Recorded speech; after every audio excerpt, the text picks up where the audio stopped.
Hi everyone, Savat the Mighty here, and I'm back with another Eve Echoes video. I'm returning from the Fulmination test server, where we're doing more ship fittings for requests, and today's request we have the Rattlesnake.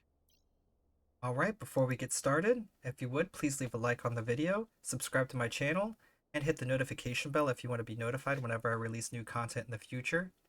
With that being said, let's go ahead and jump right in. So the Rattlesnake is a Garista's pirate ship. It is a battleship, and it is available now as we speak. On the roll bonus for this ship, it gets an additional 450% large drone damage, 200% large drone effective hit points. For the skill Advanced Large Drone Operation, it gets 10% large drone damage per level, and 10% drone control range per level. For the Advanced Battleship Command bonus skill, it gets 10% missile torpedo kinetic damage per level, and 10% missile torpedo thermal damage per level, as well as 4% shield resistances per level. Its overall defense is 94,790, with a flight velocity of 103, warp speed of 2, power grid output of 8,058 megawatts, capacitor is at 10,768 gigajoules, and it has a cargo hold capacity of 1,330. So this ship is a lot of fun. There is a lot going on with this ship, and it has the ability to do quite a few things. So the first fit that I have here is going to be a ranged fit. So this fit for the high slots, which it does have 5 of, I have Pith C-type large missile launchers. In the mid slots, I am running a Predator warp scrambler. I have a Predator stasis webifier, and a Haley target painter. The reason why I went for the trifecta here is that if anything does actually get close to your ship, which it can, your sentries really aren't going to save you, and you can change over to your other drones that you have, your other large drones. In this case, I have in here, I believe, ogres. Yeah, my Mark 9 ogres. So the Mark 9 stuff isn't quite out yet, but it's expected within the next month and a half. So I figured I'd go ahead and throw those in there, but for the most part I did try to keep it with stuff that's sort of in the game now. So not everything would be quite released as of yet, but very similar, and hopefully we'll have a lot of this stuff soon. Okay. Well, the sentry drones that I am using in this build for the long range fit, I put in there because I did want to play around with the sentry drones more, and this ship just has so much potential with so many different types of builds, I thought it would be fun. But again, we went with the trifecta to slow ships down. In case they get under those sentries while we're changing, we can still hit them with the missiles and whatnot. For the low slots, I actually had quite a bit of trouble figuring out what I wanted to put in there. You could just go for complete raw damage since you're going to be so far away. But I like to lean into the tanky aspect of this too. 100 km away really isn't that far when you're talking about doing T10s and T8s as well, for that matter. Some of those ships can actually reach out to 120, 130, you know, away and still hit you with a ton of damage. So, especially the elites. So that being said, we're going to sit at that 100 just under it, and we're still wanted to have a little bit of a tank on here, and I still wanted to make use of different things. One of the things that I don't really like on this ship is the micro warp drive, the C-type large micro warp drive, which I do have on here. Might actually swap that out for an afterburner. I've noticed a lot of time, because I want to stay within that 100, I'm not moving too much. But also, I also noticed that my shields, or my energy, isn't going down quite a bit either. So if I do need to move in a hurry, having the micro warp drive, I always prefer that over not. As if something does get up on me and I want to get away, I do have that option to get away. However, I don't think it's as necessary in this ship. I am running a Centis C-type large shield booster, and that is, well, to boost my shields. I have a Hook missile guidance computer. So one of the reasons why I actually have this on here is, let's take a look at our missile range. Our missile range is sitting at 99.3 km. So our drone control range is 100 km. Also, the optimal range of these is 75 km, but they have an accuracy follow-up of 56 km. Don't let that fool you. They can only shoot as far as you are to the ship. So you have to be within 100 km of the ship, not the drone. So the drone can actually be further out, but if you warp in at 100 and you drop those off, they can already shoot in there within their fall off. However, if you move away to 101 or a ship is at 101, then they can't shoot anymore. Even though they have range with their fall off, they're just not going to shoot them. So you physically have to be within 100 km of the actual enemy you're trying to shoot. So just take that into consideration when you are using these. They are stationary and they don't move, which means that you're really not going to be doing too much moving. Okay, so that's the guidance computer, the shield, and the micro warp drive. Next we have a Nestworm drone damage amplifier, and I went ahead and put two of those in there. I went back and forth for the purposes of actually doing the news missions. I didn't have a lot of ships on me, but honestly, I would probably like to have another shield hardener in there or a shield booster, depending. That would take some testing on the T10s to actually see what it does. And I actually did put in there one Pitham C-type ballistic control system. And I did that to give the missiles a little bit more damage as well. They can also give a little more oomph in battle. I didn't really want to focus 100% on the drones, because even though that's where a majority of your damage is going to come from, having those missiles is nice, and taking advantage of them is part of what this ship, in my opinion, is intended to do. Okay, so for our rigs, I actually went with all drone rigs for the combat rigs. Pretty much the same as I would a regular drone, but I have drone firepower augmenter. I have the drone speed augmenter,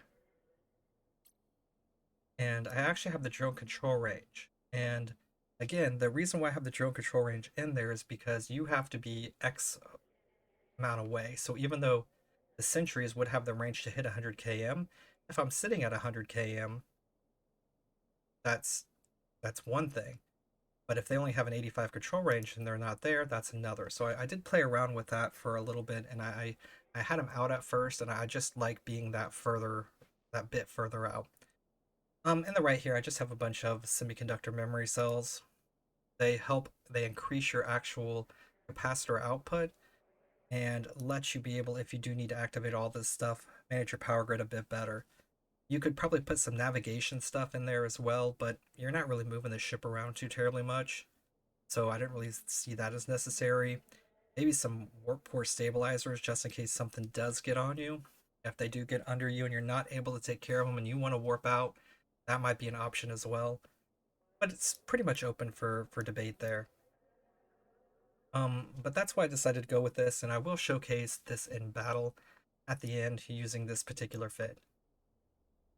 Okay, that being said, we're going to go ahead and jump into my other fit now. Okay, and I'm back with the close range fit. So for the close range fit and the high slots, again, we still do have 5 of those bad boys.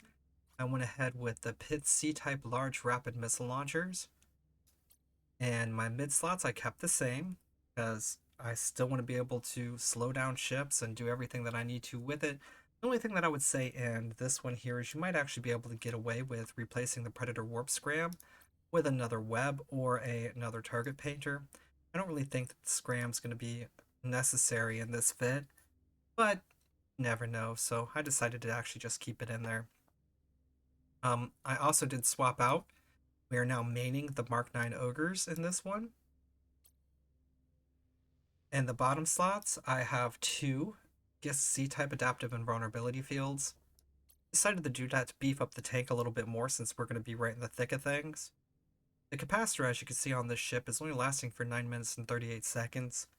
So that is a little bit of an issue in longer fights, and you might actually want to replace one of the damage amplifiers, whether it be for your missiles or your drones. I would probably recommend doing one of them once for the drone, with a cap battery or maybe another shield booster. I know the shield booster is going to use more power, but if you're only needing to use them in bursts, it might be better to have the higher burst than not.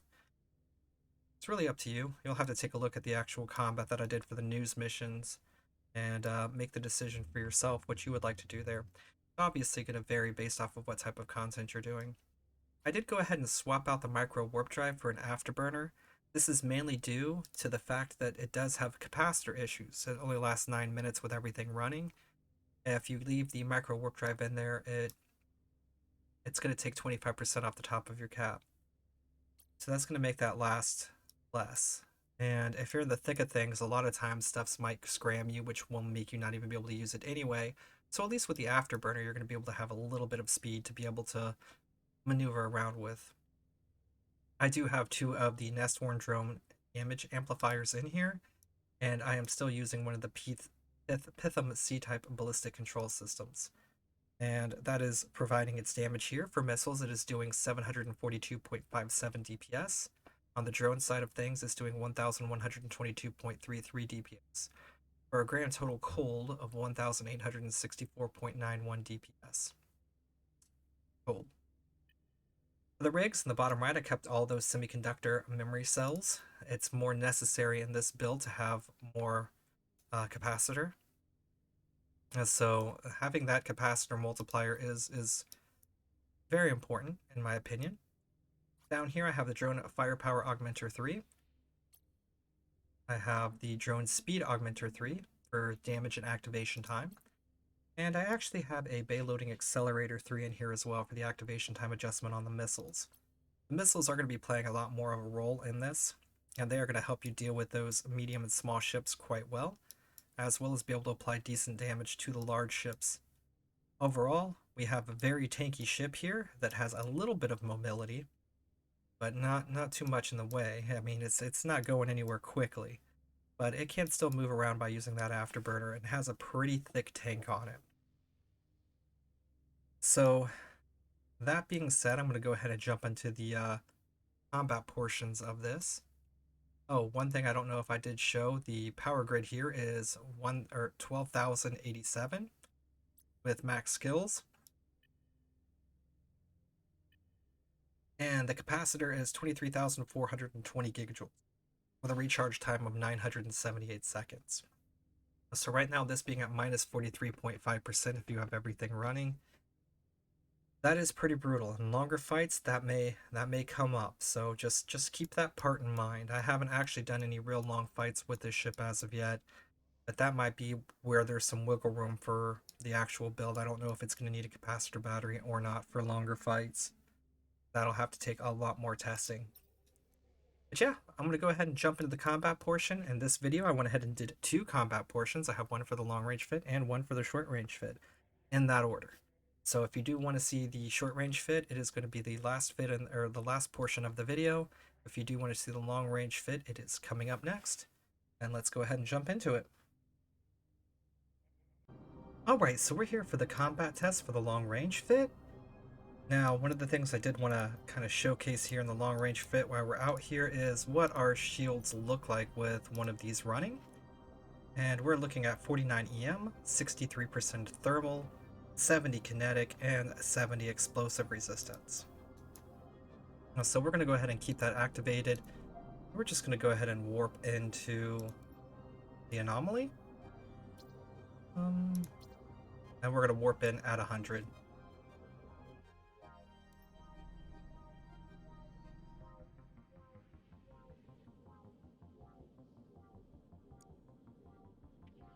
Okay, this ship does take a little bit of time to warp, but that's to be expected with the battleships. Once we get in there, we're going to go ahead and deploy our sentries and see how this is going to work. First off, let's see what type of range they put us in at.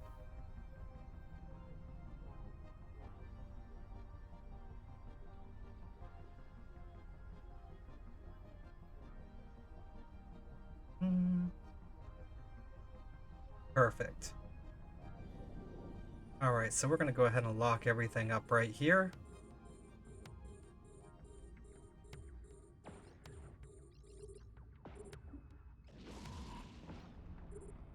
Okay. Let's stop that. This guy here is what we want to target. So now that we got him targeted, we're just going to focus him up. And he's gone. Next target's going to be this guy. Basically, I'm looking for anyone who's under that 100 km marker where I know my stuff is going to be able to hit.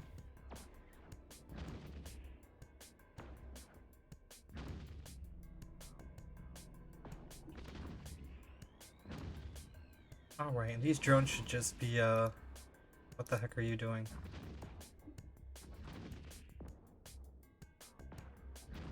Okay. Let's return you. And focus fire to see if that... Yeah, that fixed it. Missing one drone is a lot of damage in this ship. Okay. Actually, let's go for the smaller ship first. And we can activate both of our drone damage. And just see what that puts our drone damage up to. 1,900. Pretty good. And activate our missile damage, and that puts our missiles up to 886.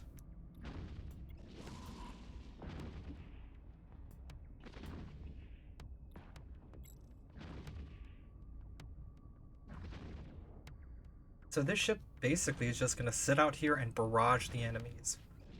That's the whole tactic. We're going to sit on top of our sentry drones, and we're going to attack. If anything does happen to get close to us, we'll slow it down and kill it with missiles while the sentries focus on something else. Kind of like having two high-powered cannons at our disposal. Now, one thing about the sentry drones is they can only fire on things, even though they have a pretty long fall-off range, they can still only fire on things that are within your drone control range. So if your drone control range is 100, they're not firing any further than 100, ever. Not gonna happen. So, that is something to consider. And it's not the drone's distance from the drone to the ship, it's the distance from you to the ship. So the drone could be 150 km away. As long as you are within 100 km of the ship, it'll fire.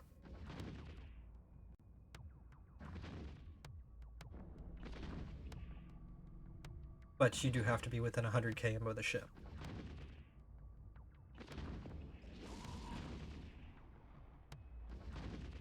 Okay. Next wave. They spawned a little further out.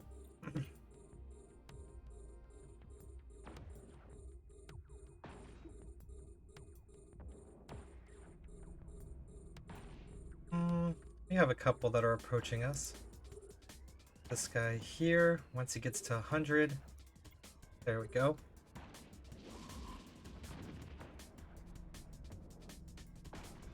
Missiles are out, drones are out. Now this guy we're not going to be able to hit with anything.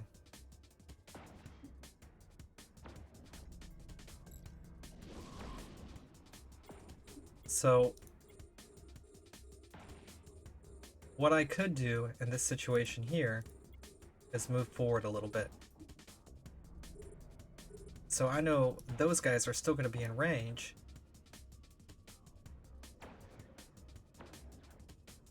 Okay, so now that I'm in range, they're going to happily fire.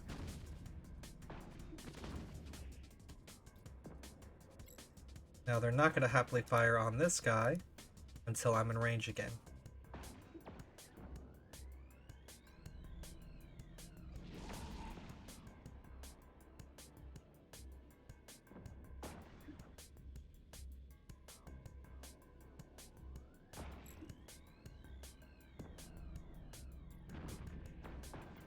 Okay.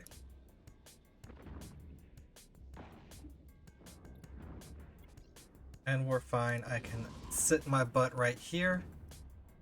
And we can fire on this guy. Actually, let's approach him. Let's get him in range as well.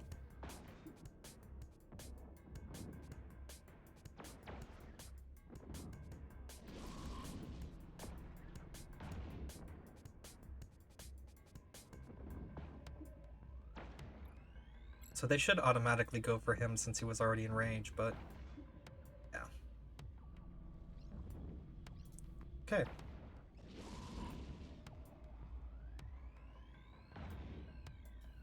My internet's acting a little funny today. Not too sure what's going on. Yeah, now we can sit back here. We can activate. If we activate one of the drone damages, that puts us at 1,581 DPS with just the drone. And we can keep that going for quite some time and then activate the second one.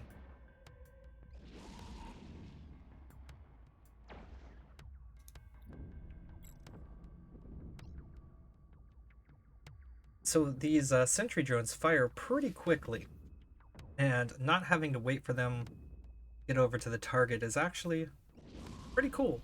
So there is something to be said for the range fit using sentries. It is pretty good.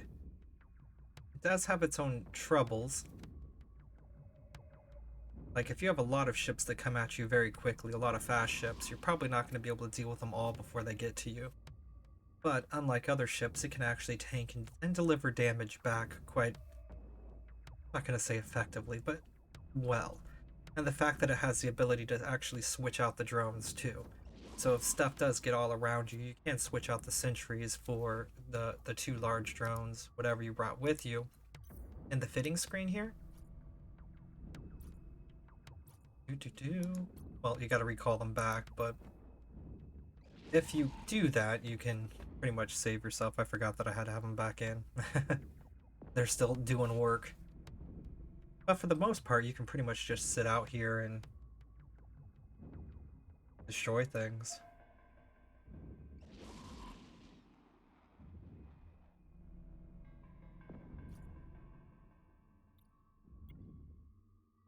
Let's turn back around.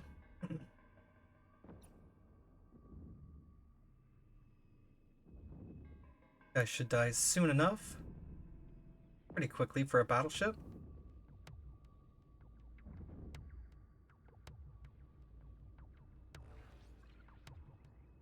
Yeah. So let's start locking up these little guys.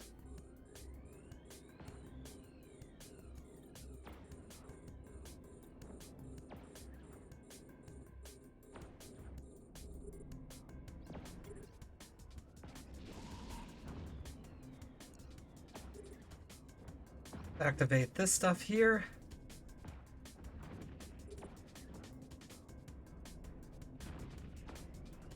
Okay. Next on the list is going to be this little dude. Now him. We can start locking up the rest of them.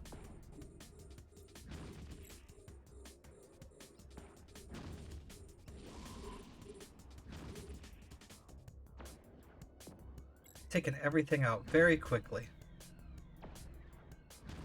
It's actually quite impressive.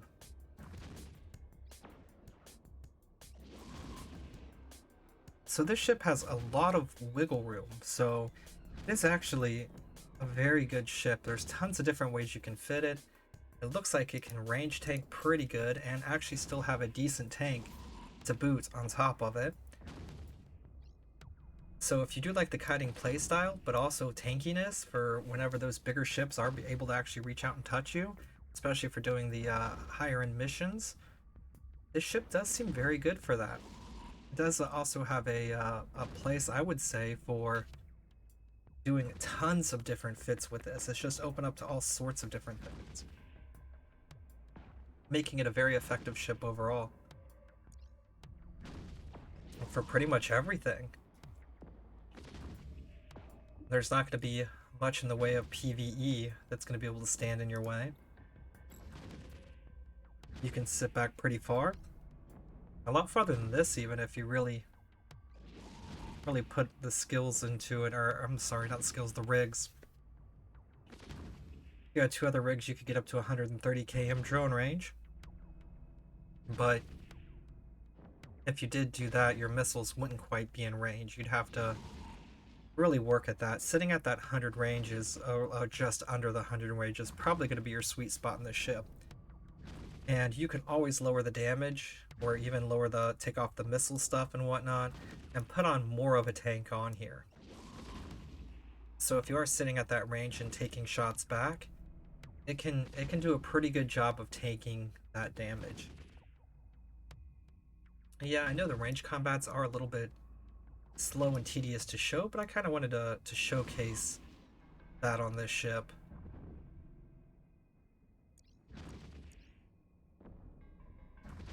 Because don't sleep on your missiles in this ship either. You think it's just about those drones. These missiles, they can do a good wallop of damage.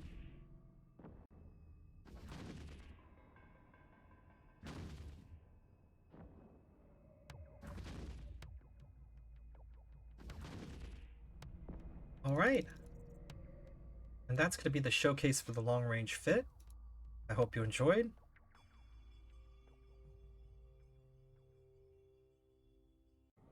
Okay, and I'm back with the close range fit. We're at our mission, and the first thing I'm going to do is go ahead and show you where we're sitting at here. So if I activate both of these, our defense, what it's looking at is we have an EM resistance of 65, a thermal of 75, a kinetic of 79, and explosive resistance of 83. So with both of these on, it's got some pretty decent resistances with keeping the rest of the stuff as a DPS. Again, I would maybe consider putting a Kappa battery in there. We're going to find out exactly how well that works, and you can make that decision yourself. Alright, so the offense, we're looking at 742.5. Our capacitor is definitely not stable, minus 44.4% in this. Capacitor capacity is 23,420 gigajoules, with a recharge time of 978 seconds. The defense in this is 225,320 total. Targeting, radar sensor strength at 35 points, scan resolution at 136, signature radius 353 with a max locked targets of 7 units. Navigation, it's doing 149. I believe it's going to get a bit higher with the afterburner, but nothing to cry home about. Navigation with the afterburner turn on is 423.49. Alright. So I believe that's going to take care of everything there. Oh, one thing I didn't go over, if you waited till now, I'm very sorry about that. Power grid on this ship is 12,087 with max skills.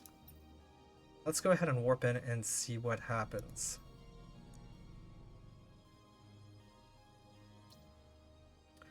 We're going to warp in at about 26. And we're going to take a look here. I believe it's 36. Yeah, 36. So we're going to go ahead and set an orbit. Warp drive active.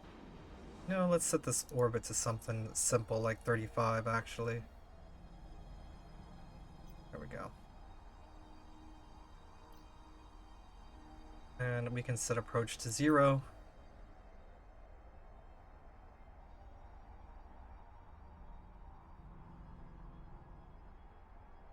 Okay, here we are. Let's see what we can do.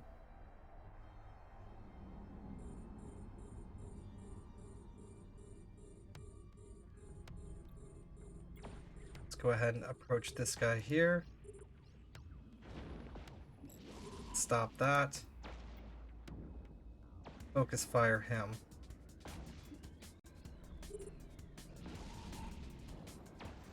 Okay.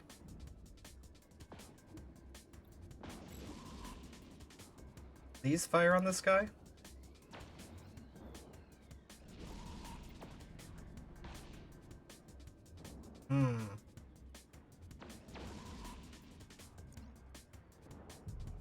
Let's grab hold of him. Let's orbit this guy and fire on him.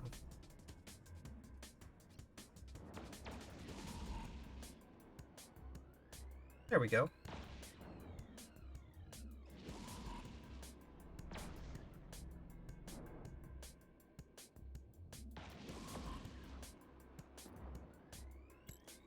And let's just stop. We're gonna sit right here and fire on this guy.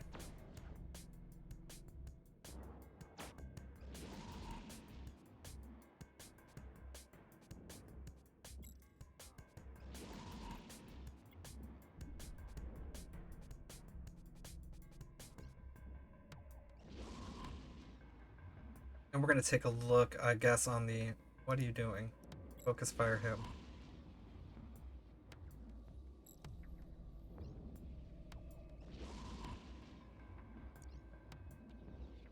We'll take a look at the last ship, what our damage bonuses are. This ship is hitting extremely hard.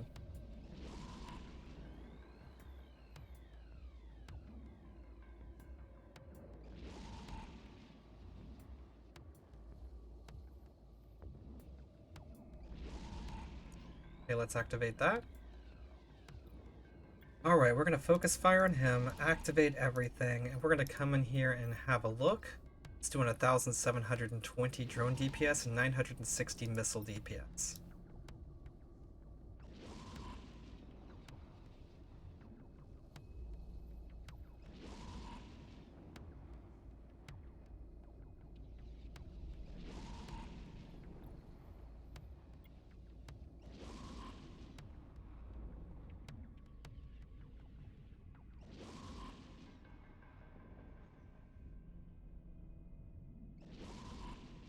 Okay.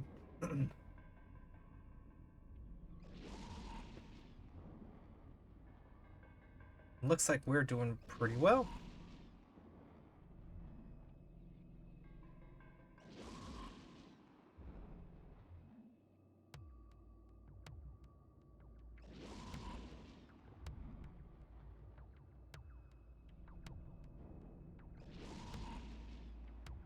Not bad. Next wave is starting now. Let's see how it handles that. Alright, let's go ahead and get the small fries locked up.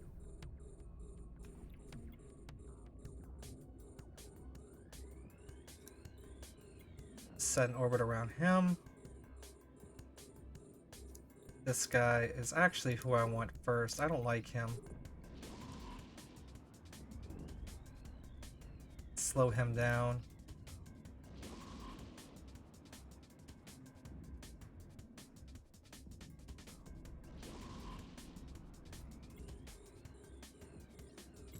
And let's do the same thing to this guy.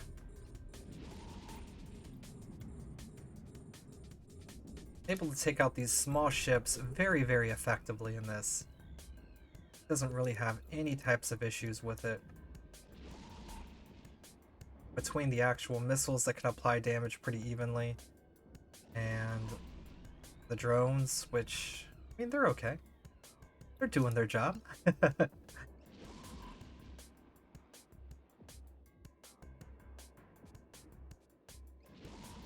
Yeah, this is just pretty good.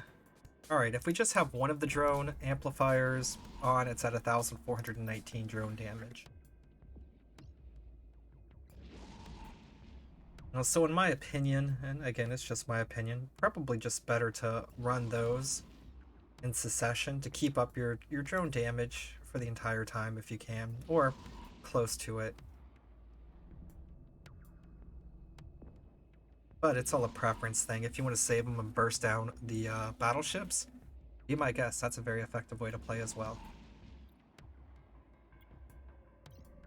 Okay. Orbit that guy. Let's activate everything.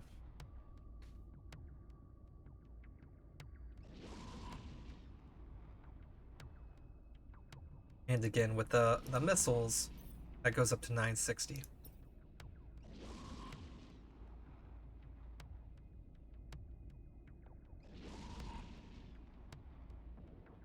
Okay. Between the drones and missiles, it lays down pretty good firepower.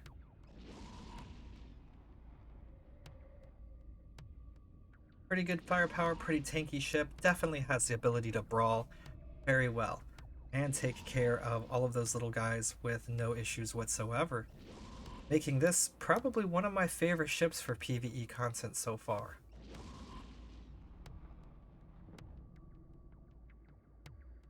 The fact that this one can do the long range and the short range, and it does them both very well, is something I really like out of a ship. I like it when ships have tons of different fits, tons of different things that they can do. It's just so much more fun when you have a versatile ship. And I also really like tanky ships also, and the fact that this ship can be built super tanky gives it bonuses in my mind. Alright, let's lock up all these tiny ships again. We can set an orbit around that guy. Who's the most irritating? You look the most irritating. Still 50 km out though. So I shouldn't have fired those missiles. You can stop that. Okay, now we're in range.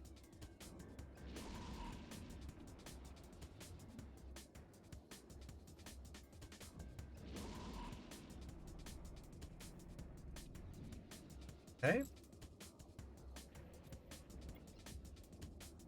Let's set orbit. Let's actually use our afterburner. I haven't actually used that yet. I gotta remember to do that. I'm so used to using micro warp drives, I tend to use them sparingly, so that is a mistake on my end. Or probably screaming at me. But on an afterburner, you're not even using it.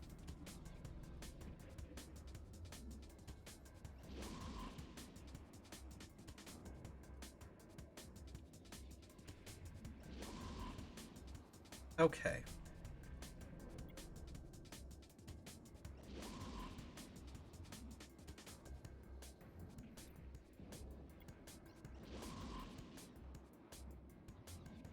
Yeah, these are mostly the drones doing work now here. The missiles are out of range.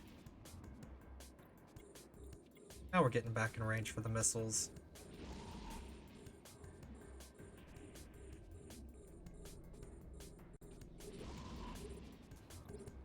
Let's actually focus fire this guy. I know you guys want to take on the bigger targets, but get back over there. Let's blow him up. Now let's use all three and just... I didn't look for myself the first time. Total DPS of 2,681. That's disgusting.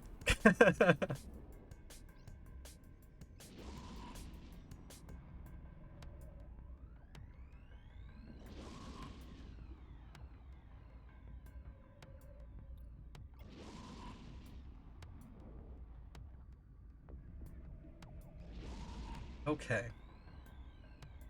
And it's like... that's quite a bit of time that it sits at that damage. Let's activate our shield now. And get started on this battleship. So yeah, this is extremely safe. Um, Even a brawl-in, you can just do all sorts of crazy stuff with this ship. I am running the two the two shield hardeners currently, which is giving this quite a beefy tank. Not that it didn't already have a beefy tank. But I probably that's not necessary for these news missions. And again, I might reconsider having one of the damage upgrades, maybe the missiles or one of the drone damage upgrades that are on there. Probably the drone if I had to choose in this build. Either go with um, another shield booster. Probably another shield booster. For the purposes, or maybe a cap battery. I mean, it would be really up to you for the purposes of trying to do T8s, T10s.